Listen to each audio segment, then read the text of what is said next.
Hello students, आज हम करेंगे जेईई 2024 मेंस में थर्मोडायनेमिक्स चैप्टर से आए हुए कुछ क्वेश्चंस। देखते हैं first question. Consider the figure provided. 1 mole of an ideal gas is kept in a cylinder fitted with a piston at the position A at 18 degrees Celsius. If the piston is moved to position B, keeping the temperature unchanged, then X liter atmosphere work is done in this reversible process. Then X equal to litre atmosphere में answer करना है, nearest integer पर करना है। Given है absolute temperature equal to degree Celsius plus 273.15 and R equal to 0.08206 litre atmosphere per mole per kelvin. इस question में आपको 1 मोल आइडियल गैस दी गई है जो कि एक सिलेंडर में बंद है जिस पर एक पिस्टन लगी है 18 डिग्री सेल्सियस पर। पहली पोजीशन है पोजीशन ए और उसके बाद इसकी पोजीशन बदल दी जाती है और पिस्टन पहुंच जाती है पोजीशन बी पर। टेम्परेचर सेम रहेगा और प्रोसेस रिवर्सिबल है। ऐसा करते हुए जो वर्क डन है वो कैलकुलेट करना है लीटर एटमॉस्फेयर में।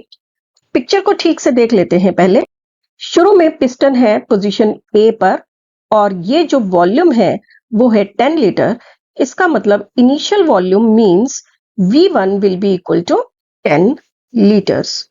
उसके बाद पिस्टन मूव कर दी जाती है और पोजीशन बी पर आ जाती है और ऐसा करते हुए अब जो फाइनल वॉल्यूम होगा वो होगा 10 litres plus 90 litres, that is 100 litres. कभी कभी स्टूडेंट्स ऐसी गलती कर देते हैं कि वो V2 की वैल्यू 90 ले लेते हैं, तो ध्यान से देखें। V2 की वैल्यू 10 प्लस 90 इक्वल टू 100 होगी। प्रोसेस क्योंकि रिवर्सिबल है तो वर्क डन के लिए फॉर्मूला होगा minus 2.303 nRT log of base 10 V2 upon V1। सभी वैल्यूज क्वेश्चन में गिवन है, पुट कर देते हैं। n equal to 1, R equal to 0.08206 litre atmosphere per mole per kelvin. Temperature 18 degree celsius है, केल्विन में कन्वर्ट करेंगे 291 केल्विन होगा। फाइनल वॉल्यूम है 100 लीटर्स और इनिशियल वॉल्यूम V1 है 10 लीटर्स। सभी वैल्यूज पुट करने के बाद कैलकुलेशन करेंगे तो वैल्यू मिलेगी माइनस 55.0128 लीटर एटमॉस्फेयर पर। क्योंकि आंसर आपको नियरेस्ट इंटीजर पर देना है इसलिए आंसर होगा माइनस 55। नेक्स्ट क्वेश्चन डिस्कस करने से पहले आपसे रिक्वेस्ट है कि अगर आप चैनल पर नए हैं तो प्लीज चैनल को सब्सक्राइब कर दें और बेल आइकन को भी हिट कर दें। If 3 moles of an ideal gas at 300 Kelvin expand isothermally from 30 decimeter cube to 45 decimeter cube against constant opposing pressure of 80 kilopascals, then the amount of heat transferred is। Answer आपको joules में करना है और यहां आपसे question में कहा गया है कि 3 मोल्स आइडियल गैस के 300 केल्विन टेम्परेचर पर है। आइसोथर्मली एक्सपैंड करते हैं 30 डेसीमीटर क्यूब से 45 डेसीमीटर क्यूब तक एक कांस्टेंट ऑपोजिंग प्रेशर के साथ जो कि है 80 किलोपास्कल्स। तो जब भी एक्सपेंशन या कंप्रेशन कांस्टेंट ऑपोजिंग प्रेशर पर होता है तो वो एक इरिवर्सिबल प्रोसेस होता है, ये बात ध्यान रखें। अब फर्स्ट लॉ ऑफ थर्मोडायनेमिक्स के according delta U equal to Q plus W होगा। प्रोसेस क्योंकि आइसोथर्मल है, आइसोथर्मल प्रोसेस के लिए डेल्टा T इक्वल टू 0 होता है और डेल्टा U भी 0 होता है। तो डेल्टा U की वैल्यू इस इक्वेशन में 0 पुट करते हैं तो हमें मिलेगा Q equal to minus W। Irreversible process के लिए वर्क का फॉर्मूला होगा minus P external into delta V। External pressure given है, दोनों वॉल्यूम्स गिवन है, पुट कर देते हैं। एक्सटर्नल प्रेशर है 80 किलोपास्कल्स जिसको पास्कल में कन्वर्ट कर देते हैं 10 टू द पावर 3 से मल्टीप्लाई करके। फाइनल वॉल्यूम है 45 डेसीमीटर क्यूब और initial volume 30 decimetre cube. Decimetre cube को मीटर क्यूब में कन्वर्ट करते हैं 10 टू द पावर -3 से मल्टीप्लाई करके। तो वैल्यू मिलेगी -1200 जूल्स। ये हुआ वर्क डन। आपको कैलकुलेट करना है Q। तो Q की वैल्यू हो जाएगी 1200 joules. Next, if 5 moles of an ideal gas expands from 10 liters to a volume of 100 liters at 300 Kelvin under isothermal and reversible condition, then work W is minus X joules. The value of X is given R equal to 8.314 joules per Kelvin per mole. अब इस question में आपको 5 moles ideal gas के given है, expand करते हैं। Initial volume 10 litres है और फाइनल वॉल्यूम हुआ 100 लीटर्स। टेम्परेचर है 300 केल्विन। प्रोसेस आइसोथर्मल और रिवर्सिबल भी है। तो आइसोथर्मल रिवर्सिबल प्रोसेस के लिए वर्क डन का फॉर्मूला होगा -2.303 NRP log V2 upon V1। सभी वैल्यूज क्वेश्चन में गिवन है, पुट कर देते हैं। नंबर ऑफ मोल्स N की वैल्यू है 5, R 8.314 जूल्स पर केल्विन पर मोल, V2 100 लीटर्स है और V1 10 लीटर्स है। कैलकुलेट करते हैं, वैल्यू मिलेगी -28720.713 जूल्स और ये वैल्यू -X के बराबर हुई। आपको बतानी है x की वैल्यू, तो x की वैल्यू हो गई 28720.7 joules.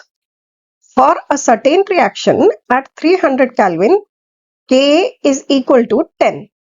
Then delta G naught for the same reaction is 10 to the power -1 kilojoule per mole की टर्म्स में आंसर देना है।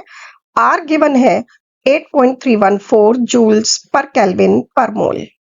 अब इस क्वेश्चन में 300 केल्विन पर आपको K गिवन है, K इक्विलिब्रियम कांस्टेंट है और उसकी वैल्यू गिवन है 10। और आपको बताना है delta G not. Equilibrium constant की टर्म्स में अगर हम डेल्टा G नॉट का फॉर्मूला लिखें तो वो होता है -RT नेचुरल लॉग K। यहाँ R है gas constant, T temperature in kelvin और K है इक्विलिब्रियम कांस्टेंट। सभी वैल्यूज पुट कर देते हैं। R की वैल्यू 8.314, टेम्परेचर 300 केल्विन और इक्विलिब्रियम कांस्टेंट K की वैल्यू है 10।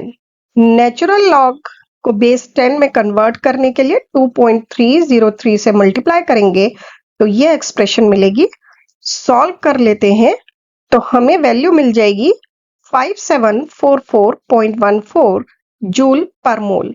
पर आंसर हमें 10 टू द पावर -1 की टर्म्स में देना है और किलो जूल्स पर मोल में देना है।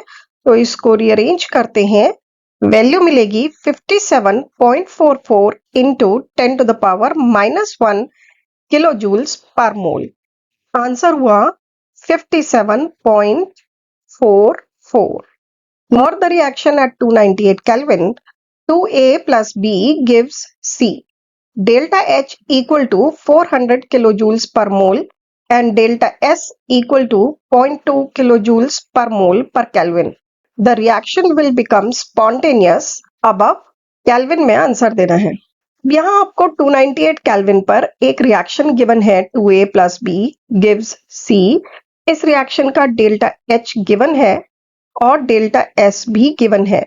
आपको वो टेम्परेचर बताना है जिस टेम्परेचर के ऊपर ये रिएक्शन स्पॉन्टेनियस होगा। किसी रिएक्शन के स्पॉन्टेनियस होने के लिए जो कंडीशन होती है वो होती है free energy less than 0, delta G less than 0 होना चाहिए। डेल्टा G होता है delta H minus T delta S। इसका मतलब ये हुआ कि delta H minus T delta S less than 0 होना चाहिए। तो ये रिएक्शन स्पॉन्टेनियस होगा जबकि temperature delta H upon delta S से ज्यादा हो। डेल्टा H और डेल्टा S दोनों की वैल्यूज क्वेश्चन में गिवन है, पुट कर देते हैं, कैलकुलेट करते हैं, आंसर मिलेगा T greater than 2000 kelvin. Next, When delta H vaporization is equal to 30 kilojoules per mole and delta S vaporization equal to 75 joules per mole per Kelvin, then the temperature of vapor at 1 atmosphere is, again Kelvin में answer देना है। अब इस question में delta H vaporisation given है 30 kilo joule पर मोल और delta S vaporisation भी गिवन है 75 joules per mole per kelvin. 1 atmosphere पर वेपर का टेम्परेचर बताना है। जब वेपर का प्रेशर 1 एटमॉस्फेयर है, इसका मतलब ये हुआ कि वो पर्टिकुलर सब्सटेंस का बॉइलिंग पॉइंट है और वो एक इक्विलिब्रियम स्टेट होती है कांस्टेंट प्रेशर पर और टेम्परेचर पर, और डेल्टा जी की वैल्यू कांस्टेंट प्रेशर और टेम्परेचर पर 0 होती है इक्विलिब्रियम पर। और अभी पिछले क्वेश्चन में आपने किया कि delta G equal to delta H minus T delta S होता है। इस एक्सप्रेशन को थोड़ा सा रीअरेंज करें तो हमें एक्सप्रेशन मिल जाएगी delta H vaporization equal to T delta S vaporization. Delta H की वैल्यू गिवन है किलो जूल्स पर मोल में और डेल्टा एस की वैल्यू गिवन है joules per mole per kelvin में। तो डेल्टा एच को जूल्स में कन्वर्ट कर लेते हैं 1000 से मल्टीप्लाई करके। सभी वैल्यूज पुट कर दें, टेम्परेचर मिल जाएगा 400 kelvin. The enthalpy of formation of ethane C2H6 from ethylene by addition of hydrogen where the bond energies of carbon-hydrogen, carbon-carbon, carbon double bond carbon, hydrogen-hydrogen are 414 kilojoules, 347 kilojoules, 615 kilojoules and 435 kilojoules respectively is, answer आपको kilojoule में देना है। अब इस question में आपको बतानी है इंथैल्पी ऑफ फॉर्मेशन इथेन की जबकि वो बन रही हो इथाइलिन और हाइड्रोजन के एडिशन से। आपको गिवन है carbon hydrogen single bond, carbon carbon single bond, carbon carbon double bond और हाइड्रोजन हाइड्रोजन सिंगल बॉन्ड की बॉन्ड एनर्जीज। सबसे पहले रिएक्शन लिख लेते हैं। C2H4 gases plus hydrogen gases giving you C2H6 gases. अब इस रिएक्शन की जो एंथैल्पी ऑफ रिएक्शन होगी वो ही C2H6 की एंथैल्पी ऑफ फॉर्मेशन भी होगी from the addition of ethylene with hydrogen. Bond energies data का इस्तेमाल करके डेल्टा H कैलकुलेट करने के लिए हमें सभी सब्सटेंसेस में कितने बॉन्ड्स हैं, किस प्रकार के, वो देखना होगा। उसके लिए सभी के स्ट्रक्चर्स बना लेते हैं। पहले बॉन्ड एनर्जी डेटा का इस्तेमाल करते हुए जब भी हम किसी रिएक्शन की एंथैल्पी ऑफ रिएक्शन कैलकुलेट करते हैं तो हम फॉर्मूला यूज करते हैं bond enthalpies of reactants minus bond enthalpies of products. ये फॉर्मूला काफी इंपॉर्टेंट है क्योंकि जब भी हम एंथैल्पी ऑफ रिएक्शन कैलकुलेट करते हैं एंथैल्पीज ऑफ सब्सटेंसेस का यूज करके या एंथैल्पीज ऑफ फॉर्मेशंस का यूज करके हम हमेशा प्रोडक्ट्स माइनस रिएक्टेंट्स करते हैं।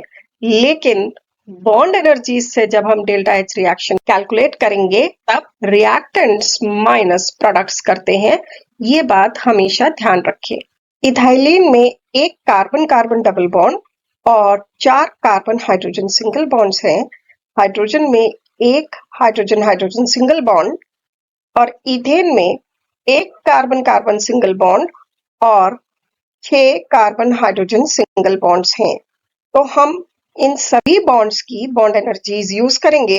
Bond energy of carbon carbon double bond plus 4 into bond energy of carbon hydrogen single bond plus bond energy of hydrogen hydrogen single bond minus bond energy of carbon carbon single bond and 6 into bond energy of carbon hydrogen single bonds. ये expression को थोड़ा सा rearrange कर लेते हैं तो हमें मिल जाएगा delta H equal to bond energy of carbon carbon double bond plus bond energy of hydrogen hydrogen single bond minus bond energy of carbon carbon single bond minus 2 into bond energy of carbon hydrogen single bond. सभी bond energies question में given है, put कर देते हैं। Calculate करेंगे तो delta H की value मिल जाएगी -125 kilo joules. The heat of combustion of solid benzoic acid at constant volume is minus 321.30 kilojoules at 27 degrees Celsius. The heat of combustion at constant pressure is minus 321.30 minus XR kilojoules. The value of X is. अब इस question में आपको heat of combustion of solid benzoic acid constant volume पर given है minus 321.30 kilojoules 27 degree Celsius पर, और heat of combustion of benzoic acid constant pressure पर calculate करनी है। उसके लिए भी एक्सप्रेशन गिवन है minus 321.30 minus XR kilojoules। आपको कैलकुलेट करनी है X की वैल्यू। सबसे पहले सॉलिड बेंजोइक एसिड के कंबशन के लिए रिएक्शन लिख लेते हैं। Benzoic acid solid plus 15/2 O2 gas gives 7 CO2 gas plus 3 H2O liquid. आप इस बात का हमेशा ध्यान रखें कि हीट एट कांस्टेंट वॉल्यूम होती है डेल्टा U और हीट एट कांस्टेंट प्रेशर होती है डेल्टा H। तो हम देख लेते हैं डेल्टा U और डेल्टा H के बीच की relationship. Delta H is equal to delta U plus delta N G R T। यहाँ पर डेल्टा H है एंथैल्पी जो होगी heat at constant pressure, delta U है इंटरनल एनर्जी जो होती है heat at constant volume, delta N G है रिएक्शन में change in number of moles of gaseous substances, R gas constant और T है टेम्परेचर इन केल्विन। रिएक्शन आपके सामने है। प्रोडक्ट साइड पर देखते हैं 7 मोल्स हैं गैस के कार्बन डाइऑक्साइड के, और रिएक्टेंट साइड पर 15/2 मोल्स हैं गैस के ऑक्सीजन के। तो डेल्टा N G की वैल्यू हो जाएगी 7 minus 15/2 which is equal to minus 1/2. Heat at constant volume means delta U आपको क्वेश्चन में गिवन है। डेल्टा U की वैल्यू पुट करते हैं minus 321.30, डेल्टा N G की वैल्यू है minus 1/2 और टेम्परेचर गिवन है 27 डिग्री सेल्सियस। केल्विन में चेंज करेंगे 273 ऐड करके तो मिलेगा 300 केल्विन। इसको रीअरेंज करें तो एक्सप्रेशन मिल जाएगी delta H equal to minus 321.30 minus 150 R kilo joules. यहाँ क्वेश्चन में जो एक्सप्रेशन गिवन है उस एक्सप्रेशन को ध्यान से देखें। आपको X की वैल्यू मिलती है 150।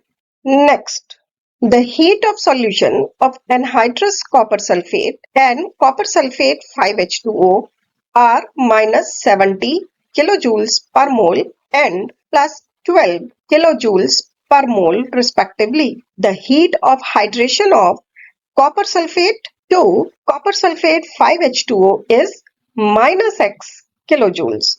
The value of X is nearest integer पर आंसर देना है। अब इस क्वेश्चन में आपको हीट ऑफ सॉल्यूशन गिवन है एनहाइड्रस कॉपर सल्फेट की और कॉपर सल्फेट 5H2O की। आपको एनहाइड्रस कॉपर सल्फेट से हाइड्रेटेड कॉपर सल्फेट 5H2O बनाने के लिए जो हीट चेंज होगा वो कैलकुलेट करना है। वैल्यू गिवन है माइनस एक्स, एक्स की वैल्यू बतानी है। अब इस क्वेश्चन में जो कुछ गिवन है उसके लिए रिएक्शन लिख लेते हैं। एनहाइड्रस कॉपर सल्फेट की हीट ऑफ सॉल्यूशन गिवन है, तो anhydrous copper sulphate plus H2O giving you aqueous copper sulphate. इस रिएक्शन में जो हीट इन्वॉल्व होगी वो होगी एनहाइड्रस कॉपर सल्फेट की हीट ऑफ सॉल्यूशन, और वो गिवन है minus 70 kilojoules पर मोल। हाइड्रेटेड कॉपर सल्फेट की हीट ऑफ सॉल्यूशन भी गिवन है, तो सेकेंड इक्वेशन लिख लेते हैं CuSO4 5H2O plus H2O giving CuSO4 aqueous. इस रिएक्शन में जो हीट इन्वॉल्व होगी वो होगी hydrated copper sulphate CuSO4 5H2O की हीट ऑफ सॉल्यूशन और उसकी वैल्यू गिवन है +12 किलो जूल्स पर मोल। अब जो कुछ आपको कैलकुलेट करना है उसके लिए इक्वेशन लिख लेते हैं। आपको कैलकुलेट करना है heat of hydration of copper sulphate to copper sulphate 5H2O। जब anhydrous copper sulphate hydrated copper sulphate में कन्वर्ट होगा तब जो हीट चेंज होगी वो कैलकुलेट करनी है और उसके लिए रिएक्शन है CuSO4 solid plus 5H2O giving CuSO4 5H2O which is hydrated copper sulfate। इस रिएक्शन में जो हीट इन्वॉल्व होगी वो होगी CuSO4 की हीट ऑफ हाइड्रेशन और वो क्वेश्चन में गिवन है -x, वो हम ले लेते हैं delta H3 equal to -x। अब अगर ध्यान से इन तीनों रिएक्शंस को आप देखेंगे तो ये समझ आएगा कि अगर हम इक्वेशन 1 में से इक्वेशन 2 को सब्ट्रैक्ट कर दें तो हमें मिल जाएगी equation 3। Hess's law of constant heat summation को यूज करते हुए हम डेल्टा H1 में से डेल्टा H2 को सब्ट्रैक्ट कर दें तो हमें मिलेगा डेल्टा H3। डेल्टा H1 की वैल्यू हमारे पास है, डेल्टा H2 की वैल्यू भी हमारे पास है, पुट कर देते हैं। यहाँ से -x की वैल्यू कैलकुलेट हो जाएगी which is equal to -82 kilo joules per मोल।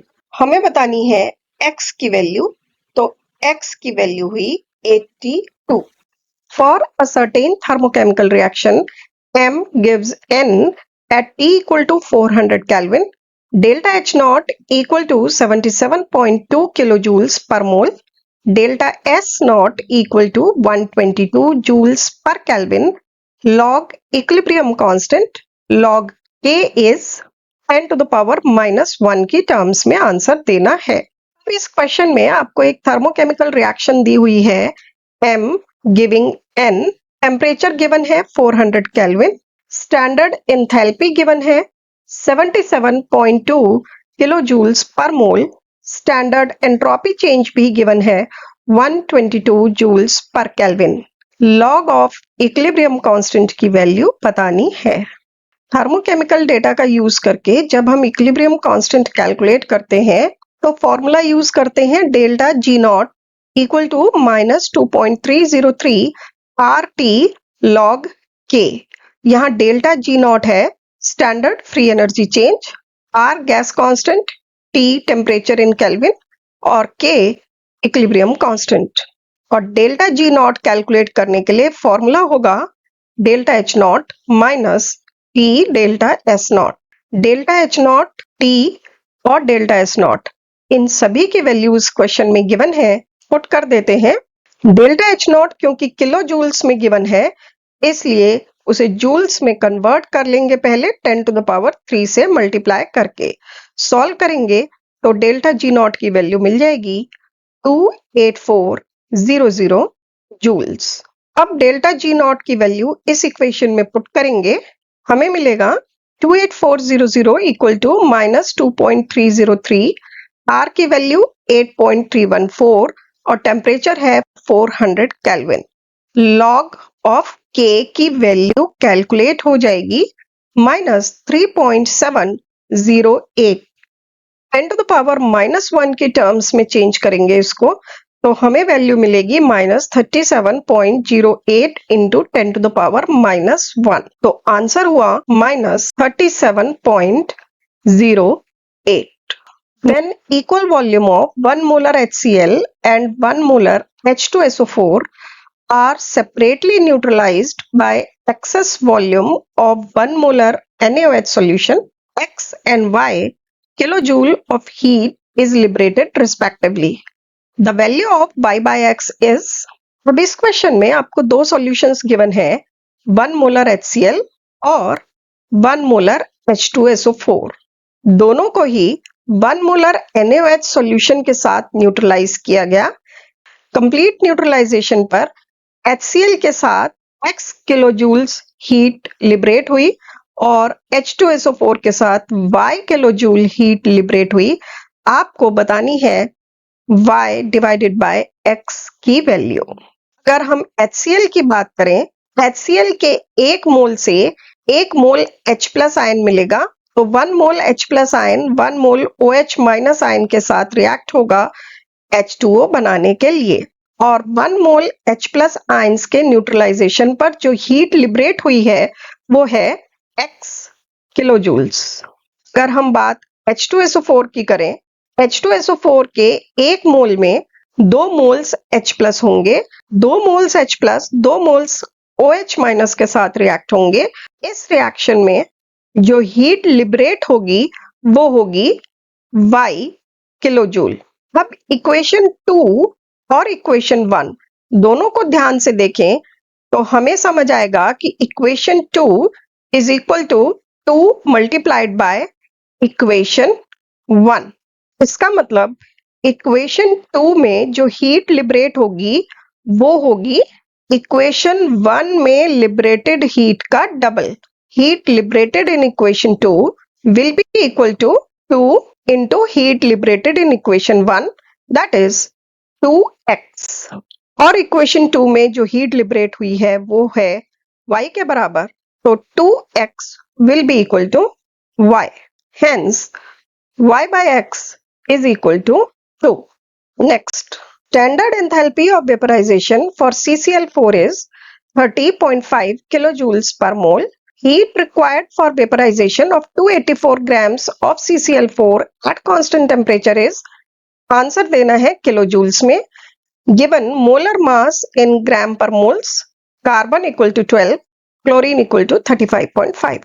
अब इस क्वेश्चन में standard enthalpy of vaporisation CCl4 की गिवन है 30.5 किलोजूल्स पर मोल, और 284 ग्राम्स CCl4 को वेपराइज करने के लिए जो हीट रिक्वायर्ड है वो कैलकुलेट करनी है। तो जो गिवन है वो लिख लेते हैं पहले। Delta H0 vaporization of CCl4 it is equal to 30.5 kilojoules per mole. Molar mass CCl4 का कैलकुलेट करें तो आएगा 154 ग्राम्स पर मोल। 284 ग्राम्स CCl4 के लिए हीट रिक्वायर्ड कैलकुलेट करनी है, तो मास ऑफ CCl4 ले लेंगे 284 ग्राम्स। अब 284 ग्राम्स में कितने मोल्स हुए वो कैलकुलेट कर लेते हैं। तो moles of CCl4 will be equal to 284 divided by 154, mass divided by molar mass, it is equal to 1.844 moles. 1 mole के लिए हीट रिक्वायर्ड है 30.5 किलोजूल्स, तो 1.844 मोल्स के लिए जो हीट रिक्वायर्ड होगी वो होगी 30.5 multiplied by 1.844 kilojoules, which is equal to 56.242 kilojoules. Combustion of 1 mole of benzene is expressed as C6H6 plus 15 by 2 O2 gas gives 6 CO2 gas plus 3 H2O liquid. The standard enthalpy of combustion of 2 mole of benzene is minus x kilojoules. X is equal to, given, number 1, standard enthalpy of formation of 1 mole of C6H6 liquid for the reaction 6 carbon graphite plus 3H2 gaseous gives C6H6 liquid is 48.5 kilojoules per mole.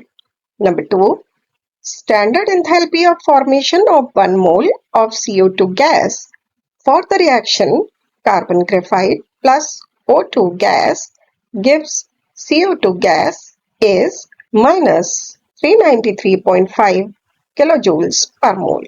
Number 3, standard enthalpy of formation of 1 mole of H2O liquid for the reaction H2 gas plus O2 gas gives H2O liquid is minus 286 kilojoules per mole. अब इस question में आपको benzene के combustion के लिए equation दी गई है और आपको कैलकुलेट करना है standard enthalpy of combustion for 2 moles of benzene. ध्यान रखें कैलकुलेशन 2 मोल्स के लिए करनी है। गिवन है Standard enthalpy of formation of C6H6 liquid 48.5 kilojoules per mole. Standard enthalpy of formation of CO2 gas minus 393.5 kilojoules per mole और standard enthalpy of formation of H2O liquid जो है minus 286 kilojoules per mole। पहले जो given data है उसके लिए equations लिख लेते हैं। फर्स्ट नंबर पर C6H6 लिक्विड के फॉर्मेशन के लिए रिएक्शन लिख लेते हैं। 6 carbon graphite plus 3H2 gas gives C6H6 liquid. Delta H इस रिएक्शन की गिवन है 48.5 किलोजूल्स पर मोल। अब कार्बन डाइऑक्साइड के फॉर्मेशन के लिए रिएक्शन लिखते हैं। Carbon graphite plus O2 gas gives CO2 gas. Delta H is given minus 393.5 kilojoules per mole. इसी तरीके से H2O लिक्विड के फॉर्मेशन के लिए भी रिएक्शन लिखते हैं। H2 gas plus half O2 gas gives H2O liquid. Delta H given है minus 286 kilojoules per mole. इन तीनों ही इक्वेशंस को ध्यान से देखें अगर हम तो हमें ये समझ आएगा equation 2 multiplied bye 6 plus equation 3 multiplied bye 3 minus equation 1 करें तो हमें हमारी रिक्वायर्ड इक्वेशन मिल जाएगी। इसलिए हम लिख सकते हैं equation 2 into 6 plus equation 3 into 3 minus equation 1 into 1 equal to required equation. अब Hess's law of constant heat summation के अकॉर्डिंग जो कुछ हमने इन इक्वेशंस के साथ किया है वही सब कुछ हम इनकी डेल्टा एच के साथ भी करेंगे। इसका मतलब रिक्वायर्ड इक्वेशन का डेल्टा एच हो जाएगा delta H of equation number 2 multiplied bye 6 plus delta H of equation number 3 multiplied bye 3 minus delta H of equation number 1। अगर इसको सॉल्व करें तो हमें वैल्यू मिलेगी माइनस 3267.5 किलोजूल और ये वैल्यू होगी 1 मोल के लिए। हमें कैलकुलेट करनी है इंथैल्पी ऑफ कंबशन 2 मोल्स के लिए, तो इसे 2 से मल्टीप्लाई करेंगे, आंसर मिलेगा माइनस 6535 किलोजूल्स। अभी हमने पूरे कॉन्सेप्ट को यूज करते हुए इस क्वेश्चन को सॉल्व किया, लेकिन इस क्वेश्चन को एक शॉर्टकट मेथड से भी सॉल्व कर सकते हैं और अब देखते हैं वो शॉर्टकट मेथड। एक क्विक टिप, जब भी आपको किसी रिएक्शन का डेल्टा एच कैलकुलेट करना हो और उस रिएक्शन में इन्वॉल्व्ड सभी सब्सटेंसेस की एंथैल्पी ऑफ फॉर्मेशन गिवन हो तो आप सीधे सीधे फॉर्मूला यूज कर सकते हैं enthalpy of reaction equal to sum of enthalpy of formation of products minus sum of enthalpy of formation of reactants. Enthalpy of formation use करते समय ये बात ध्यान रखें कि एलिमेंट्स की उनकी प्योर स्टेट में एंथैल्पी ऑफ फॉर्मेशन होती है 0, तो यहाँ पर O2 की एंथैल्पी ऑफ फॉर्मेशन 0 होगी।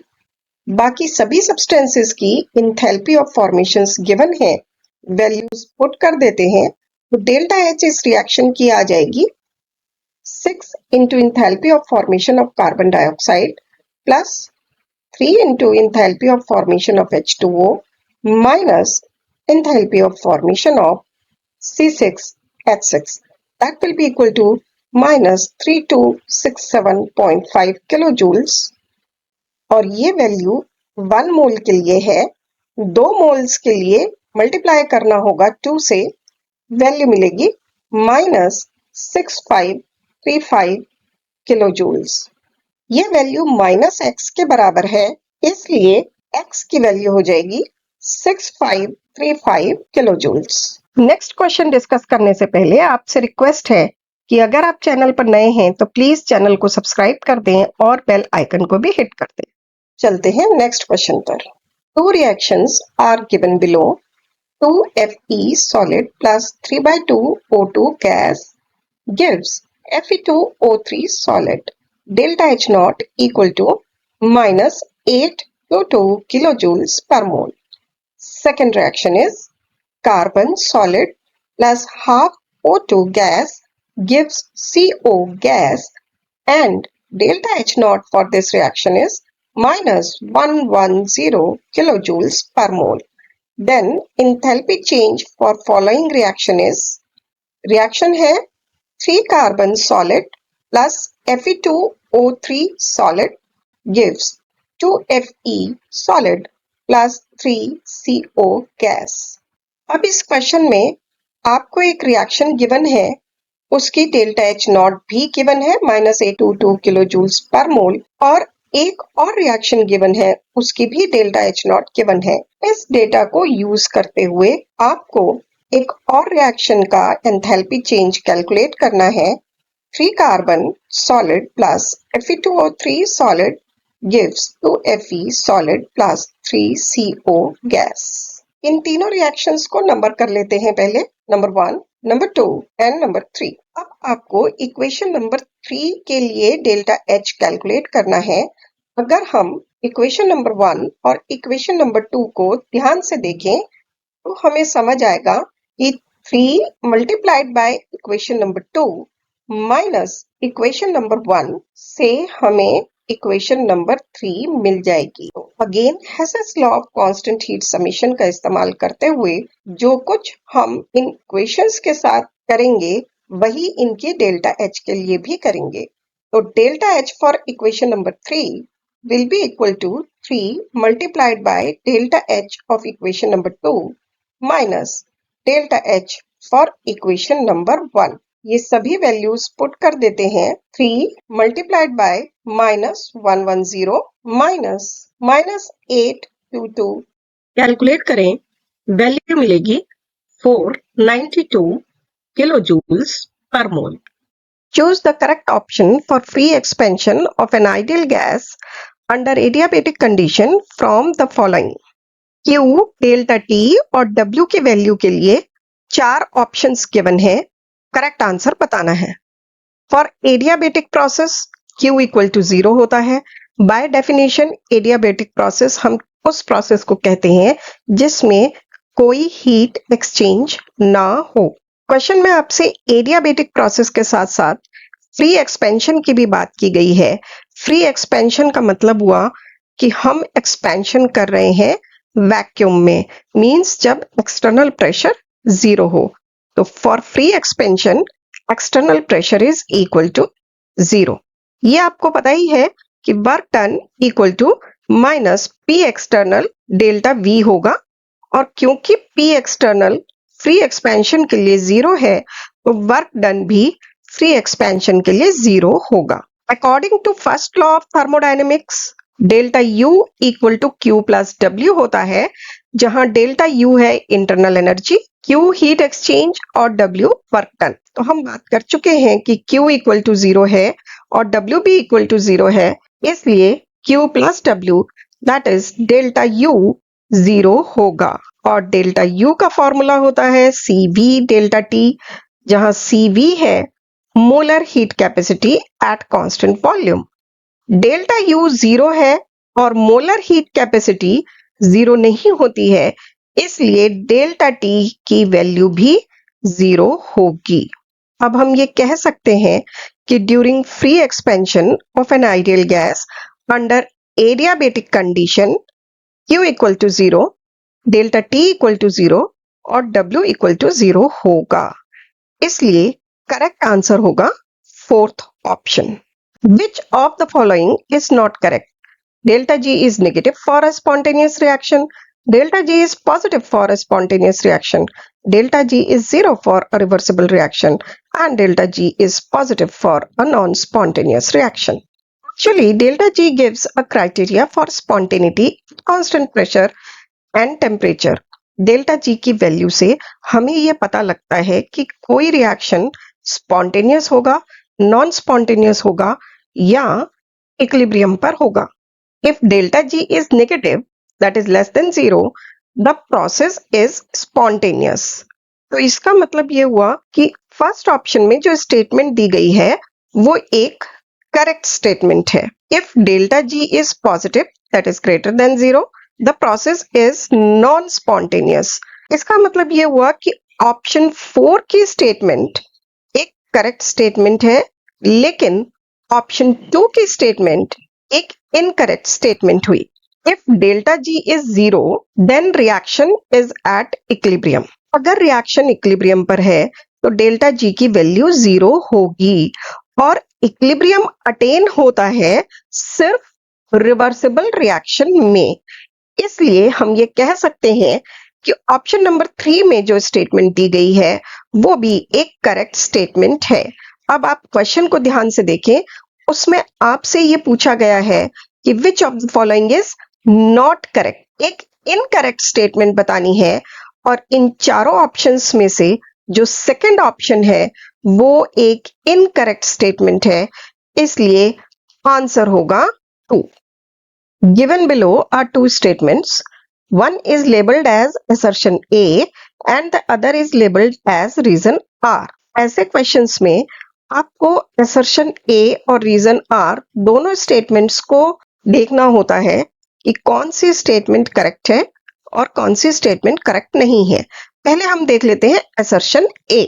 Enthalpy of neutralization of strong monobasic acid with strong monoacidic base is always -57 kilojoules per mole। अगर हम एक स्ट्रॉन्ग मोनोबेसिक एसिड की बात करें तो उसके एक मोल से एक मोल H+ आयंस लिबरेट होंगे और एक स्ट्रॉन्ग मोनो एसिडिक बेस की बात करें तो उसके एक मोल से एक मोल OH- आयंस लिबरेट होंगे। इसलिए जब एक मोल स्ट्रॉन्ग मोनोबेसिक एसिड और एक ही mole strong mono acidic base react करेंगे तो जो रिएक्शन होगा वो हमेशा ही एक मोल H+ और एक मोल OH- के बीच होगा। तो इसका मतलब हीट ऑफ रिएक्शन हमेशा कांस्टेंट रहेगी और इस रिएक्शन की डेल्टा H होती है -57 किलोजूल्स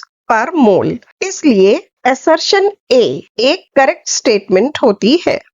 Reason R. Enthalpy of neutralization is the amount of heat liberated when 1 mole of H+ ions furnished by acid combined with 1 mole of OH- ions furnished by base to form 1 mole of water.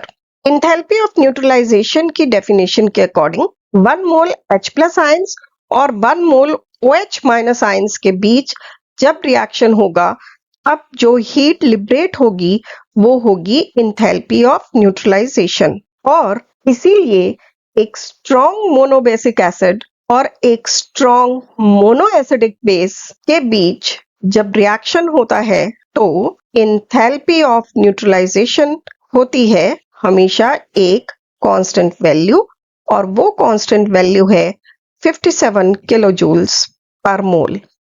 इसलिए हम कह सकते हैं कि enthalpy of neutralization of strong acid and strong base is always -57 kilojoules per mole because strong mono acid gives 1 mole of H+ and strong mono base gives 1 mole of OH- which form 1 mole of water। इसका मतलब ये हुआ कि reason are एक correct statement है और assertion ए के लिए एक करेक्ट रीजन भी है। अब असर्शन ए और रीजन आर में जो दो स्टेटमेंट्स दी गई हैं उनके बेस पर हमें 4 ऑप्शंस दिए गए हैं करेक्ट आंसर बताना है। क्योंकि हमने कहा कि both A and R are correct and R is correct explanation of A, इसलिए करेक्ट आंसर होगा 3। ग्राफ बेस्ड क्वेश्चन है। ग्राफ दिया गया है an ideal gas undergoes a cyclic transformation starting from the point A and coming back to the same point by tracing the path A to B to C to A as shown in the diagram. The total work done in the process is answer joules में देना है। अब इस question के according इस graph में ideal gas के pressure volume changes को शो किया गया है। वाई एक्सिस पर शो किया है वॉल्यूम डेसीमीटर क्यूब में और एक्स एक्सिस पर शो किया है प्रेशर किलो पास्कल्स में। गैस ए से बी, बी से सी, सी से ए पर जाते हुए एक क्लॉकवाइज साइकिल पूरा करती है। इस पूरे साइकिल में वर्क डन कैलकुलेट करना है। जब भी हम प्रेशर वर्सेस वॉल्यूम या volume versus pressure cyclic graph में वर्क डन कैलकुलेट करते हैं तो उस साइकिल का जो एरिया होता है वो कैलकुलेट करते हैं। प्रेशर वर्सेस वॉल्यूम या वॉल्यूम वर्सेस प्रेशर ग्राफ्स में अगर साइक्लिक प्रोसेस क्लॉकवाइज चले जैसा कि इस क्वेश्चन में है तो वर्क डन का साइन पॉजिटिव लिया जाता है और अगर वो एंटी क्लॉकवाइज चले तो उसे लेते हैं नेगेटिव। यहां पर ये क्लॉकवाइज है इसलिए वर्क डन का साइन पॉजिटिव होगा। ये साइकिल एक राइट एंगल ट्रायंगल है और area of right angle triangle होता है half into base into height. तो वर्क डन हो जाएगा हाफ इंटू बेस हो जाएगा 30 minus 10 kilo pascals, value put कर देते हैं, और हाइट हो जाएगी 30 माइनस 10 डेसीमीटर क्यूब, वो वैल्यू भी पुट कर देते हैं। कैलकुलेट करेंगे तो हमें मिलेगा 200 kilo pascals decimetre cube. Kilo pascals को पास्कल में कन्वर्ट कर लेते हैं 1000 से मल्टीप्लाई करके, और डेसीमीटर क्यूब को मीटर क्यूब में कन्वर्ट करते हैं 10 टू द पावर माइनस 3 से मल्टीप्लाई करके। पास्कल मीटर क्यूब हो जाएगा जूल्स, आंसर मिलेगा 200 जूल्स। नेक्स्ट क्वेश्चन डिस्कस करने से पहले आपसे रिक्वेस्ट है कि अगर आप चैनल पर नए हैं तो प्लीज चैनल को सब्सक्राइब कर दें और बेल आइकन को भी हिट कर दें। अब देखते हैं next question. 3 moles of an ideal gas are compressed isothermally from 60 liters to 20 liters using constant pressure of 5 atmosphere.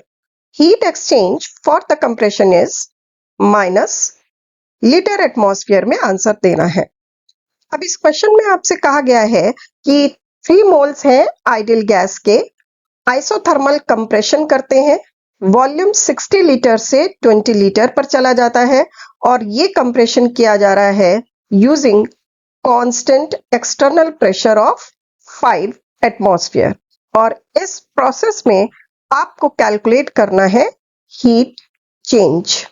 क्योंकि प्रोसेस आइसोथर्मल है तो डेल्टा टी इक्वल टू 0 होगा और डेल्टा यू भी 0 होगा। जब भी कोई एक्सपेंशन या कंप्रेशन एक कांस्टेंट एक्सटर्नल प्रेशर के साथ होता है तब वो प्रोसेस इरिवर्सिबल प्रोसेस होता है।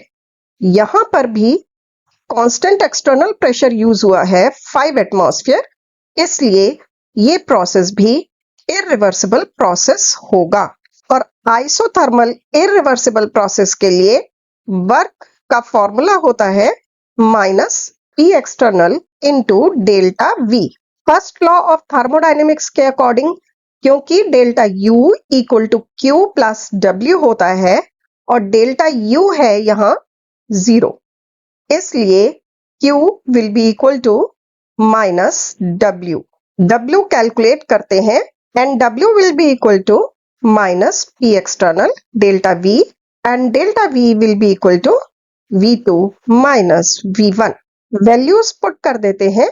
एक्सटर्नल प्रेशर है 5 एटमॉस्फेयर, फाइनल वॉल्यूम V2 है 20 लीटर्स और इनिशियल वॉल्यूम V1 है 60 लीटर्स। कैलकुलेट करें तो हमें मिलेगा 200 लीटर एटमॉस्फेयर। ये हुआ वर्क डन और Q है माइनस W के बराबर, इसलिए Q होगा minus 200 litre atmosphere. Next, N ideal gas Cv equal to 5 by 2R is expanded adiabatically against a constant pressure of 1 atmosphere until it doubles in volume. If the initial temperature and pressure is 298 Kelvin and 5 atmosphere respectively, then the final temperature is, Kelvin में answer करना है, nearest integer पर करना है, Cv is the molar heat capacity at constant volume. अब इस question में आपसे कहा गया है कि आइडियल गैस है और उसका Cv यानी molar heat capacity 5 by 2R के बराबर है। एडियाबेटिकली एक्सपैंड होती है कांस्टेंट प्रेशर के अगेंस्ट और वो कांस्टेंट एक्सटर्नल प्रेशर है 1 एटमॉस्फेयर और उसका वॉल्यूम हो जाता है डबल। इनिशियल टेम्परेचर और प्रेशर गिवन है। इनिशियल टेम्परेचर है 298 केल्विन और इनिशियल प्रेशर है 5 एटमॉस्फेयर। आपको गैस का फाइनल टेम्परेचर बताना है। फर्स्ट लॉ ऑफ थर्मोडायनेमिक्स के अकॉर्डिंग ये बात आपको पता है कि delta U equal to Q plus W होता है। प्रोसेस अगर एडियाबेटिक है तो Q की वैल्यू 0 होगी, तो डेल्टा U W के बराबर हो जाएगा। डेल्टा U का फॉर्मूला होता है NCV डेल्टा T और W को हम रिप्रेजेंट करते हैं minus P external V2 minus V1 से। इस इक्वेशन में ये दोनों एक्सप्रेशंस पुट कर देते हैं। आइडियल गैस इक्वेशन हमें पता है PV इक्वल टू nRT होगी, जिससे मिलेगा volume equal to nRT divided by P। और हमें क्वेश्चन में कहा गया है कि फाइनल वॉल्यूम इनिशियल वॉल्यूम के डबल है। इसका मतलब V2 will be equal to V1। इस इक्वेशन में वैल्यूज पुट कर देते हैं। V की वैल्यू इस इक्वेशन से लेकर यहां पुट कर देते हैं, तो हमें मिलेगा nRT2 divided by P2 equal to nRT1 divided by P1। Question में गिवन है P1 की वैल्यू 5 एटमॉस्फेयर और T1 की वैल्यू 298 केल्विन।